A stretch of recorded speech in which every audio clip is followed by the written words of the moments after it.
जी हाँ दोस्तों, एक ऐसी खबर जिससे पूरा बिहार सहमा, शर्मसार। बीजेपी की राजनीति का भी कुछ लोग कह रहे हैं उदाहरण। नाम पूछा, धर्म देखा और फिर ये हाल। सम्राट बीजेपी का लॉ एंड ऑर्डर चारों खाने चित।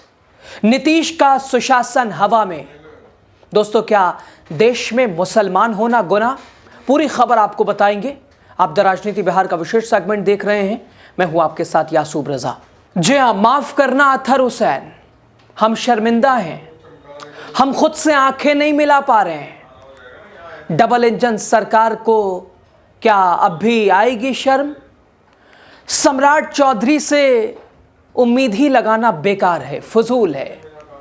नीतीश का सुशासन घुट घुट कर दम तोड़ रहा है।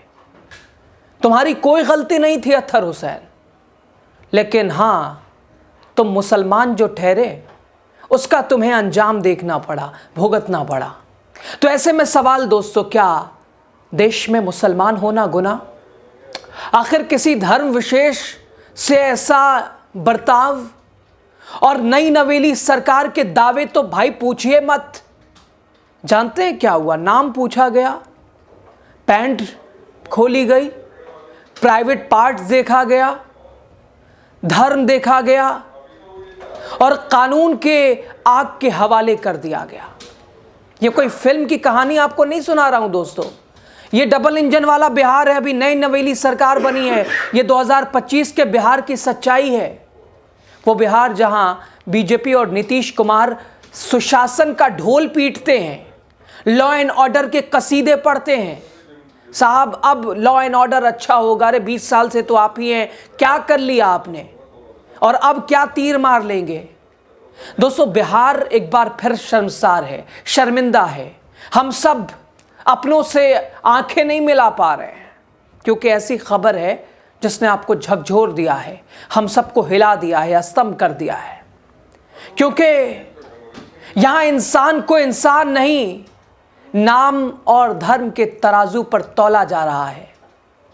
नवादा में हुई एक दिल दहला देने वाली घटना जिसने कानून व्यवस्था की असल तस्वीर ऐसे सामने रख दी है। जानते हैं क्या हुआ? आप कई जगहों पे लिंचिंग की खबरें देखते हैं पूरे देश में। 2014 के बाद यह आम हो गया है, भीड़ और शायद किस तरह से उकसाने वाली बात। अरे साहब, राजनेताओं के बेटे विदेश में और यहाँ आम लोगों के मिडिल क्लास, उनकी फैमिलीज और उनके बच्चे सड़क पे धर्म की लड़ाई लड़ेंगे। कहां से ये इतनी नफरत और किसने इतनी नफरत की आग में भर दी है? राज साहब का शेर भी है और कदम कदम पे याद आता है और दिखता भी है। लगेगी आग तो आएंगे जद में घर सारे, यहां पे सिर्फ हमारा मकान थोड़ी है। दोस्तों, जिस देश को सोने की चिड़िया, गंगा जमनी तहजीब, अनेकताओं में एकता, वहां ये हाल कैसे थे? ये आखिर इन आरोपियों का दिल कैसा था, कैसे पत्थर का बना था? आप किसी जानवर को भी अगर मारते हैं तो तकलीफ होती है, लेकिन यहां एक धर्म को देखकर इतनी नफरत। साहब, ये आती कहां से है? ये आई कहां है? हम कहां जा रहे हैं? हम कहां खड़े हैं? जानते हैं, नाम पूछा गया, धर्म जाना गया और फिर एक जिंदा इंसान को पीट पीट कर जलाकर मार डाला गया।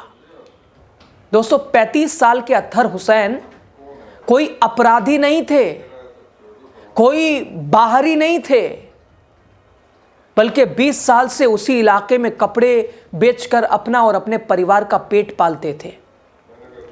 लेकिन फिर भी भीड़ ने खुद को कानून समझा और कानून व्यवस्था बिहार, भाई साहब, अपराध मुक्त की बात करने वाली, जंगल राज का अनाप रटने वाली ये डबल इंजन वाली मोदी नीतीश वाली सरकार, सम्राट चौधरी के फिलहाल गृह विभाग संभालने वाली ये सरकार, साहब क्या है ये जंगल राज? इसे ना कहें तो मंगल राज कहें। किस दिल से ये लोग जंगल राज का एग्जाम्पल देते हैं कि क्या था वो पूरे चुनाव में जंगल राज बोल बोल के। आज क्या है? अपराध, आप एनसीआरबी के आंकड़े उठा के देखिए, अपराध आए दिन कहीं ना कहीं, फिरौती, लूट, गुंडाई।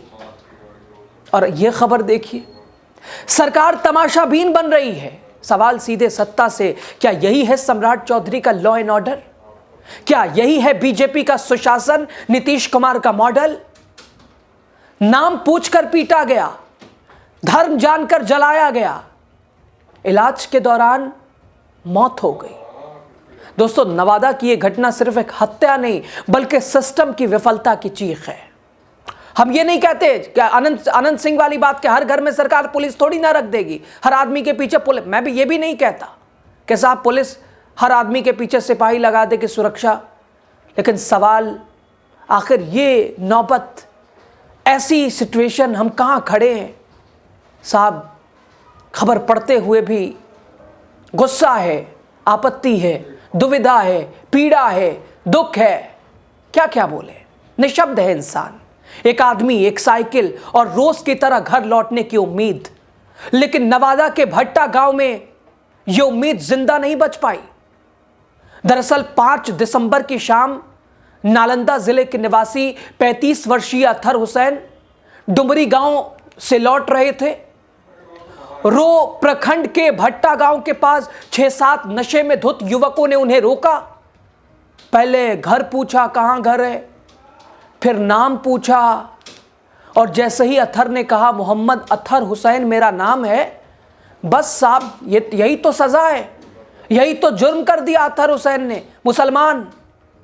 भीड़ का मिजाज बदल गया अतहर का नाम सुनते ही। साइकिल से घसीट कर उतारा गया, पैसे लूटे गए, हाथ पैर बांध दिए गए और एक कमरे में बंद कर दिया गया। लेकिन दोस्तों, हैवानियत यही नहीं रुकी। अतहर ने मौत से पहले कांपती आवाज में जो बताया वो इंसानियत को शर्मसार कर देता है। उनकी पैंट उतारकर प्राइवेट पार्ट को देखा गया।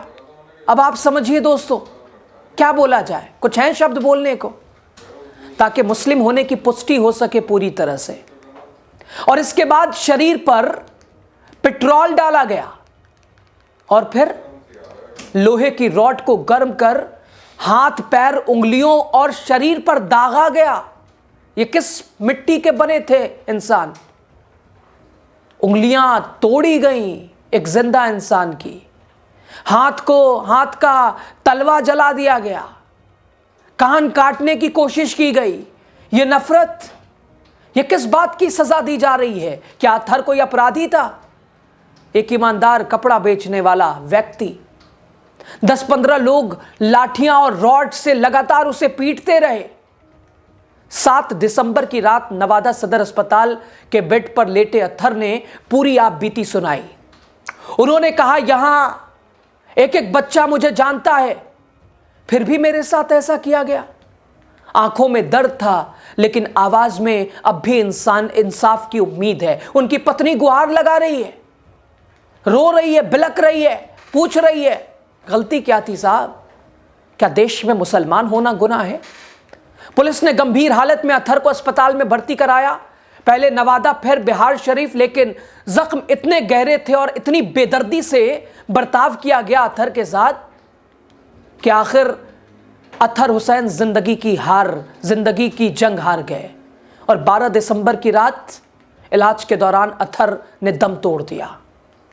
मृतक के भाई मोहम्मद साकिब कहते हैं कि अतहर मेहनती इंसान था, किसी से दुश्मनी उसकी नहीं थी, दिल का साफ सुथरा था, सीधा था, काम से काम रखता था। सिर्फ नाम और धर्म उनकी मौत की वजह बन गया।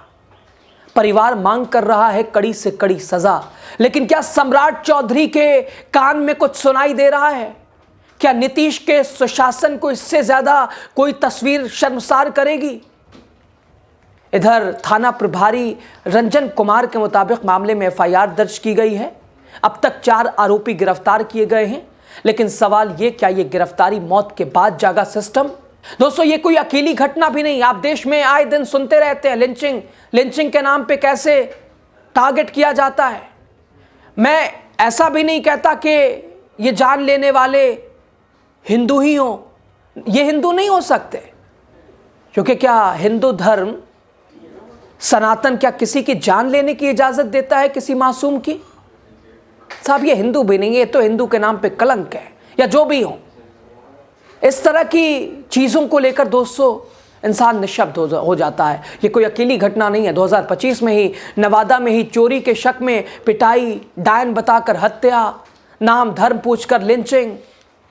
ये आंकड़े बताते हैं कि कानून का डर खत्म हो चुका है।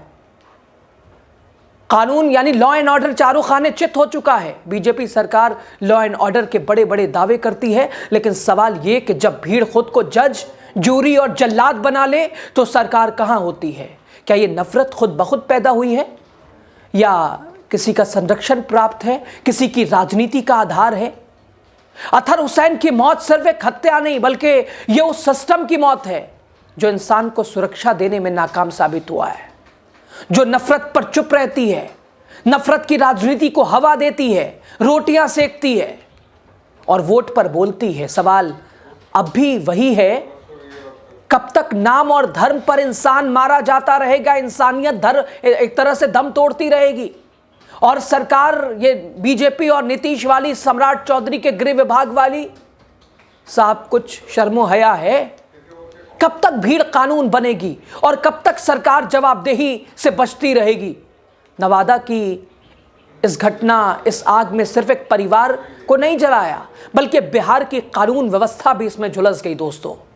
खैर, हम सवाल पूछते रहेंगे क्योंकि चुप्पी अब अपराध बन चुकी है। सवाल वही है, क्या देश में मुसलमान होना गुनाह है? क्या अतहर हुसैन को मुसलमान होने की सज़ा मिली मौत के नाम पर? आप बताइए।